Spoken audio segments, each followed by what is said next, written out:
Doctor மனிதநேய மாந்தரசி இந்த படத்தின் ஃபைனான்ஸ் மினிஸ்டராக, ஃபைனான்ஸ் கண்ட்ரோலராக சிறந்த பட்ஜெட் போட்டு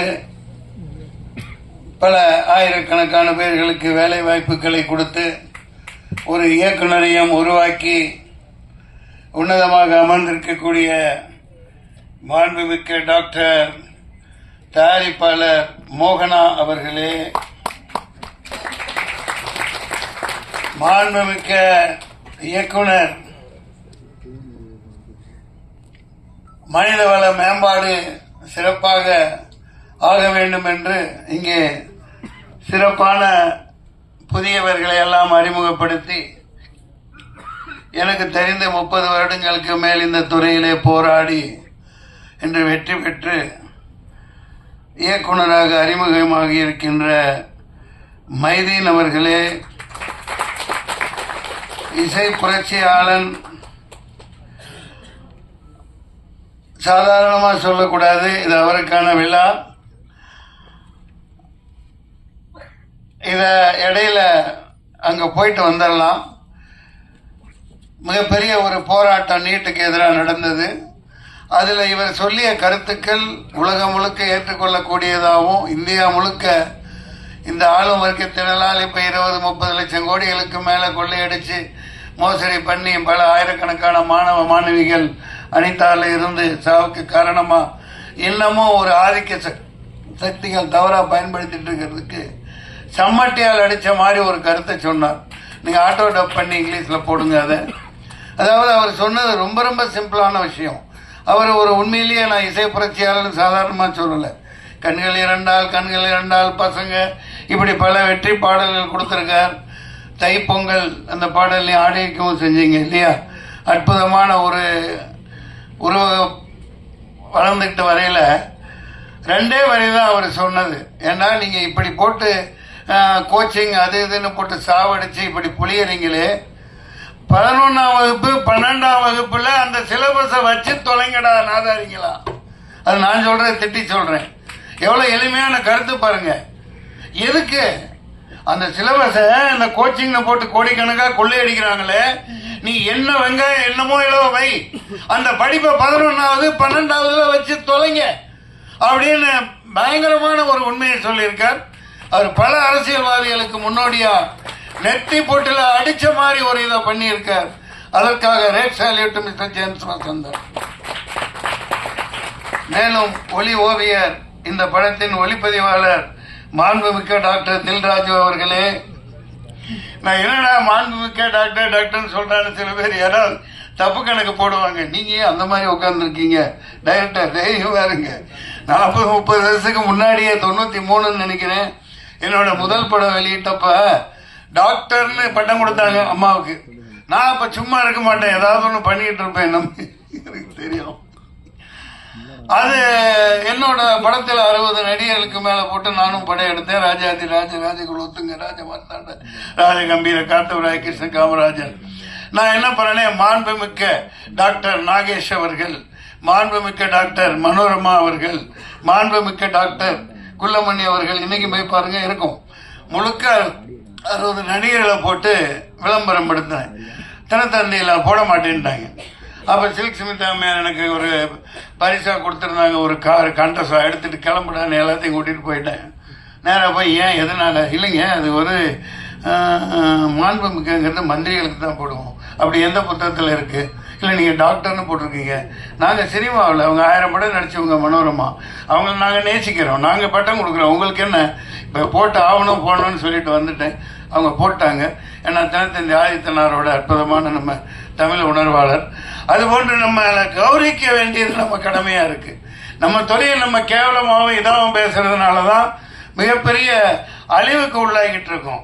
இந்த இடத்துல இதை ஏன் சொல்றேன், நான் இந்த எல்லாத்தையும் முடிச்சிடுறேன்.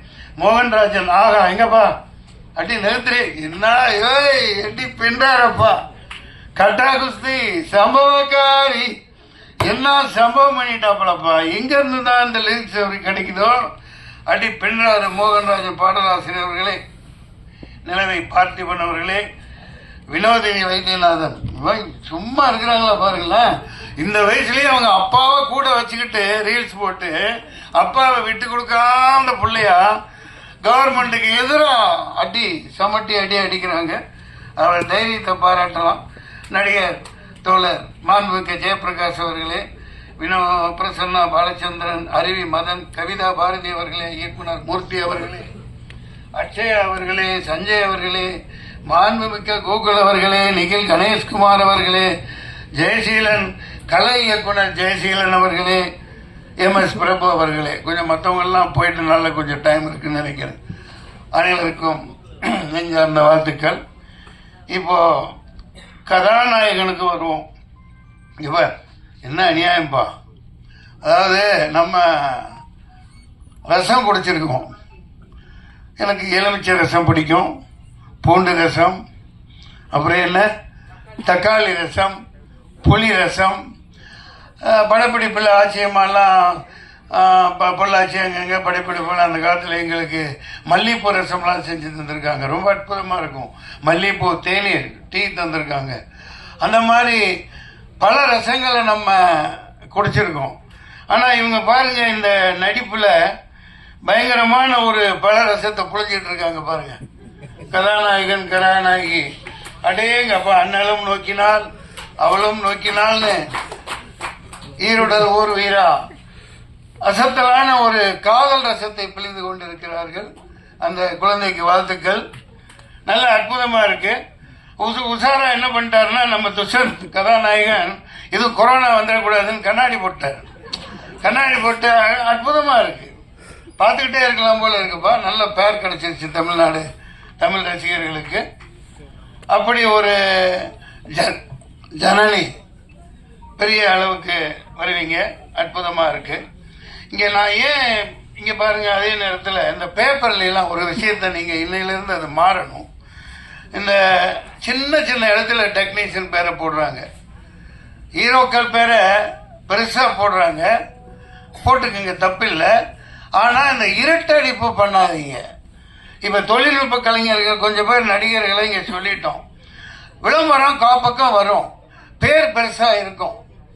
ஆனா இந்த தொழில்நுட்ப கலைஞர்கள் கீழே கண்ணுக்கே தெரியாம இருக்கும். அது எவ்வளவு மனசு நோகும் பாருங்க. அது என்ன வீணா போகுது? விளம்பர காசு கொடுக்கத்தானே செய்றீங்க. கொஞ்சம் இனிமேலாவது டிசைனர்ஸா இருக்கட்டும், பேப்பர்ல பப்ளிஷ் பண்றவங்களா இருக்கட்டும், அப்பா அவெல்லாம் நல்லா பளிச்சுன்னு போட்டு வாப்பான்னு சொல்லுங்க. ஏன்னா ஹீரோவே எல்லாம் பிரதானம் அல்ல, எல்லாமே அவங்களே அல்ல. இப்ப பாருங்க, இதுல எத்தனை பேர் சின்ன எழுத்து, நான் எப்படியோ படிக்கிறேன் இந்த வெளிச்சத்தில். Director of photography Delhi Rajan, okay. Editing S Bhaskar, art Jayaseelan, Mohanrajan இங்கே வருது, அண்ணாதுரை, புவன், RS புவன் தானே PRO. இது பேப்பர்களில் இனிமேலாவது இந்த திரைப்படத்தை விளம்பரம் எது கொடுத்தாலும் அந்த தொழில்நுட்ப கலைஞர்களை பெரிய அளவுக்கு போடாட்டியும் படிக்கிற அளவுக்கு போடுங்க. பல பேர் கிளம்பி வருவான், அதுல ப்ரொடியூசர் வருவான். தொழில்நுட்ப கலைஞர்களை இருட்டடிப்பு செய்யாதீங்க. ஆல் பாஸ் அற்புதமான ஒரு டைட்டில். அதாவது எல்லாரும் ஜெயிச்சாச்சு. ஆமா, ஒன் ஸ்டெப் என்டர்டைன்மெண்ட், ஒரு அடி வெற்றி நோக்கி இன்னைக்கு அதிக அடி வச்சு வந்துட்டீங்க. அதை மனதார பாராட்டுறேன். All pass. நான் அதே பிளாஷ்பேக்கு போனா எல்லாம் ஆங்கிலத்திலேயே பேர் இருக்கு. இப்போ TC இருக்கு, இது இருக்கு. அப்போ அந்த காலத்தில் அதிகமாக இருந்தனால 93 தான் நான் போய் தூய தமிழ் படங்களுக்கு பேர் வைக்கணும் அப்படின்னு பெருஞ்சித்தனார் வந்தாங்க. ஊமைக்கவிஞர் சுரதா வந்திருந்தாரு, என்ன வாழ்த்தினாரு. அவங்க அந்த வள்ளுவர் கோட்டத்தில் போல ஆகுனா போராட்டத்தில் உட்காருவேன். அந்த வாரத்திலேயே டாக்டர் கலைஞர் அவர்கள் தூய தமிழில் வைக்கப்படுகிற பெயர்களுக்கு படங்களுக்கு இவ்வளவு மானியம் அப்படின்னு 5 லட்சம் 7 லட்சம் அனௌன்ஸ் பண்ணாங்க. அது எந்த அளவுக்கு மறுபடியும் அதை நம்ம இப்போ கொண்டு போக முடியும்னு தெரியாது. அந்த விட்டுட்டு நான் ஏன் இந்த அளவுக்கு நான் இப்போ சமீபமாக ஒன்று பாதிக்கப்பட்டேன். எனக்கு மனசு வேதனையாக இருக்குது. அதை இங்கே ஆல் பாஸில் ஏன் சொல்லணும்னா, இது கலைத்துறை சம்பந்தமானது, நடிகர் சம்பந்தமானது. கருப்புன்னு ஒரு படத்தில் நான் நடித்தேன். 4 பேர் நல்லவுக்கு 4 பேர் எங்களுக்கு பயம் கிடையாதுன்னு பாடல். நான் வில்லனுக்கு ஆடுறது. பாலாஜி என்ன சொல்லி புக் பண்ணலையே சார், நாங்கள் கடைசியில தான் வாரோம், நீங்க ஆடுறீங்கன்னு சொல்லி இதே பிரசாத் இதுல பயங்கரமா ஆட வச்சாங்க. நான் ரிங்கில் நின்று என் பசங்களை கூட்டு வந்திருந்தேன். அவன் பார்த்து ஏப்பா அந்த பாட்டை எடுத்துட்டாங்க, இப்போ அது நம்ம என்னப்பா பண்ண முடியும், அதை தூக்கிட்டாங்க, சரி பரவாயில்ல யூடியூப்லயாவது வரும், யூடியூப்ல வரும்னாங்க. அந்த நான் சிறப்பா ஆடி இருந்தேன், கஷ்டப்பட்டு ஆடி இருந்த அந்த ஷாட்டெல்லாம் காணோம். இது ஏன் இப்படி இருட்டடிப்பு பண்றீங்கன்னு தெரியல. நீங்க இங்கேயோ டாப்ல இருக்கீங்க, மார்க்கண்டேயன் குமாரர்கள் ஒண்ணு கைதி போச்சு, ஓகே சரி, நீங்க சம்பாதிங்க, கோடிக்கணக்கா சொத்து வாங்கி போடுங்க, அகரம் நல்ல பேர் எடுங்க. ஒரு நடிகனோட நடிப்பை, ஒரு போர்ஷனை, ஒரு பங்களிப்பை அடுத்தவன் ஜோத்திலேயே மண்ண போடுறீங்க. நான் பகிரங்கமாக குற்றம் சாட்டுறேன். உங்களுக்கு ஆண்மை இருந்தா, உண்மையிலே தைரியம் இருந்தா அதை போடுங்க. RSS பிரபு அவரு கேட்கிறேன், நான் என்ன ப்ரொடக்ஷன் நம்பர் 73 குரூப் டான்சரா இருக்கலையே, 86லயே நான் கவுன்சிலையும் தனஞ்சயன் இவங்கெல்லாம் அரக்காடு போட்டுட்டு இருக்கலையே நான் ப்ரொடியூசர் ஆனவன். 86லயே நான் ராஜ்கரண்டி 73 நம்பர். இப்போ எனக்கு வயசா இருக்கலாம், நான் நாளைக்கு நிச்சயமா உத்வேகமா இருக்கேன். நான் படம் எடுத்து படத்துல தான் போட்டுட்டு இருக்கேன். நான் 100 படம் எடுப்பேன், வருஷத்துக்கு 4 படம் எடுக்கத்தான் போறேன். நீங்க நல்ல கதைகளோட வாங்க, ஒரு கட்டா குஸ்தி மாதிரி, ஒரு பரிமளா இந்த மாதிரி ஏகப்பட்ட கதைகளோட வாங்க, நான் ஆயத்தமா இருக்கேன். ஆனா SR பிரபா நீங்க சொன்னது நாங்க அப்படியே வித்துட்டோம், ஆடியோ கம்பெனிக்கு வித்துட்டோம், இனி நான் என்ன பண்ண முடியும்? இது என்ன ஒரு பொறுப்பு இல்லாத. நான் 350 படங்கள் நான் நடிச்சிட்டேங்க. எத்தனை நடிகர்கள் ஆரங்கத்தில் இருக்காங்க. அதாவது இது இருட்டெடுப்பு பண்ணி எல்லாம் பில்டப்ல வாழ்ந்துட்டு இருக்காங்க இன்னைக்கு ஹீரோ. எல்லாம் பில்டப். ஒரு டான்ஸ் மாஸ்டர், ஒரு ஃபைட் மாஸ்டர், ஒரு டெக்னீஷியன், ஒரு பாடலாசிரியர், ஒரு இயக்குனர், இப்படி நூற்றுக்கணக்கான பேர் உழைப்புல தான் இன்னைக்கு பில்டப்ல வாழ்ந்துட்டு இருக்கீங்க. RJ பாலாஜி எனக்கு என்ன 1500 ஷாட் பில்டப் கொடுக்குறீங்க ஹீரோக்கு. என்ன டம்மியா நிக்க வச்சிருக்கான். ஒரு இயக்குனர் 2-3 பேர்கிட்ட நான் சொல்லல, சரி இனிமேல் நீங்க சைன் பண்ணல, முக்கியமான சீன் எது நடிக்கிறீங்களோ அதை எடுக்கிறீங்கன்னா என்ன கேட்காம நீங்க எடுக்க கூடாதுன்னு அக்ரிமெண்ட்ல போடுங்கன்னு சொன்னார். இதெல்லாம் எந்த அளவுக்கு சாத்தியம்? நான் நடிச்சு எத்தையோ கேப்டன் 25,000 அடி தூக்கி போட்டிருக்காங்க. ஆனா அவருக்கு கால் தூசிக்கு ஈடாக மாட்டாங்க. அதனாலதான் படங்கள் நிக்குது. மலையாள படங்கள் ஏன் நிக்குது? இப்ப இவங்க எல்லாம் நிக்கிறாங்க, மலையாள படத்தை பாராட்டுறோம், தலையில தூக்கி வச்சு கொண்டாடுறோம். எல்லா கேரக்டர்களையும் நீ என் கேரக்டர் ஒண்ணு கொடுக்க வேணாம், ஒரு வெங்காயம், நான் ஒன்று பிச்சை எடுக்கிறவன்லாம் கிடையாது. ஈட்டடிப்பு ஏன் பண்ற? அந்த என்ன மறைச்சிட்டு நீ பெரிய ஆளனா, நான் தான் உண்மையான கருப்பு, நான் தான் கருப்பு, கருப்பேன் வருவா. மக்கள் சொல்லுவாங்க, தைரியம் இருந்தா அந்த சாட்டை போடுங்க சார். நான் கஷ்டப்பட்ட ரிங்கில் ஆடினேன் சார், காணாம் சார், யூடியூப்ல போடுறேன்னு சொன்னாங்க சார். அதுக்கப்புறம் யூடியூப்லயும் போடல. அந்த பர்டிகுலர் நான் நடிச்சதை, நான் ஆடினதை, அது 2 நிமிஷம் ஷார்ட்டா இருக்கலாம், 4 நிமிஷமா இருக்கலாம். சூர்யா சார் விக்ரமத்தில் 5 நிமிஷம் தானே வந்தாரு. அந்த பிரசன்ஸ் தானே, ஆடியன்ஸ் எல்லாத்துக்கும் இருக்காங்கல்ல சார். பசங்க பாவம், அவனுக்கு பதில் சொல்ல முடியல, கூட்டு போயிருந்தேன் ஷூட்டிங்கு. அப்பா இல்லப்பா நீ அப்படியே ரிங்கில் அந்த இடத்துல ஆடினேன், பாட்டெல்லாம் ஷார்ட் உடைச்ச, எல்லாம் செய்ய சொன்னாங்க, ஏன் போடல? நான் உங்களுக்கு என்ன பதில் சொல்றது? இது ஏன் இந்த மாதிரி ஒரு அயோக்கியத்தனம்? முதல்ல ஹீரோவா இருங்க, நல்லா சம்பாதிங்க, என்னமா வேணாலும் பண்ணுங்க. ஆனா சினிமாங்கிறது ஒரு கூட்டு குடும்பம், அதை ஞாபகம் வச்சுக்கோங்க. இது ஆல் பாஸ், வெற்றி அடைவோம். இந்த மாதிரி நிறைய பேர் வரணும். சினிமாங்கிறது ஒரு தனிப்பட்ட கதாநாயகனுக்கு அல்ல, ஒரு ஜனநாயகம் வந்தானா 100 பேரை கூட்டு போனாங்க. மலேசியா செலவு பண்ணி கூட்டு போனா அவன் ஜனநாயகன். இங்க நடக்கிற மதுரைக்கு கூட்டு போல, யாரும் என் இடத்துல நான் நட்டி பரவாயில்ல. யாரும் ஒரு பொண்ணு அவர் கூட இருந்தது, ஆடு படத்தில் நடிக்கிறது, இவரு கோட்டு போட்டுக்கிட்டு ஆடுறாரு. அடே நீ நல்லா ஆடு, நல்லா ஆடு, ஆனா என்னை எதுக்கு போட்ட? ஏன் இப்படி இருட்டடிப்பு பண்ண? ஏன் பயம்?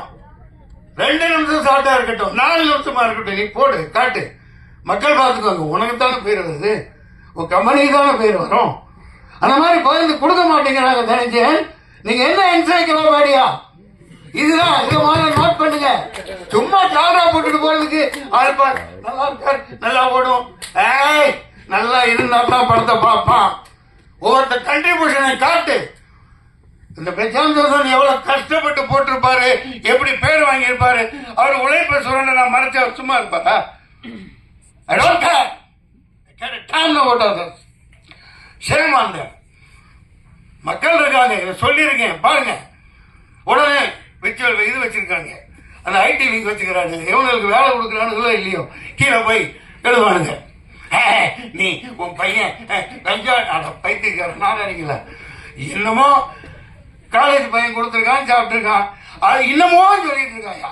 நான் என்ன நல்ல வேலை செஞ்சாலும் கீழே போய் உன் பையன் கஞ்சா அடிப்பான் தெரியாதா? இப்படி ஒரு அறிப்படுத்த சனியன் என் நாட்டில் சுத்திட்டு இருக்குது. அவனுக்கு அதேதான் வேலை. பெட்ரோஸ் கழுவ மாட்டானுங்க, அதை சொல்லிக்கிட்டே இருப்பானுங்க, குரங்குக்கு போன் பண்ற மாதிரி.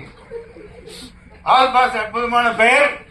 இனிமேல் இங்கே விளம்பரம் என்று கொடுத்தார், விளம்பரம் என்று கொடுத்தார்.